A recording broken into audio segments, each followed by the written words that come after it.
কবরের জীবনটা আসল জীবন। বিশ্বনবী দোয়া করতেন, আল্লাহুম্মা ইন্না নাউযু বিকা মিন আযাবিল কবর। আল্লাহ, আমি আপনার কাছে কবরের আযাব থেকে পানাহ চাই, কবরের আযাব থেকে বাঁচতে চাই।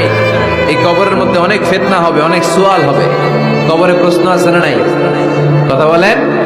প্রথম প্রশ্ন জিজ্ঞেস করা হবে, মার রব্বুক, তোমার রব কে? বলেন, আমাদের রব কে? ওয়া মা দীনুক, তোমার ধর্ম কি? বিষ্ণুবীর চেহারা দেখিয়ে বলা হবে, তাআরিফু মান হাযার রাজুল, এই লোকটারে চিনো? আমরা কি বলবো?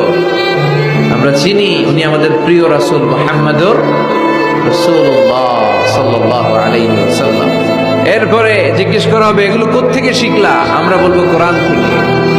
ফায়ুফসাহু লাহু কবরুহু ৭০ যিরাআন। সুন্দর সুন্দর উত্তর করতে পারলে আপনার কবরটারে ৭০ হাত লম্বা করে দেওয়া হবে।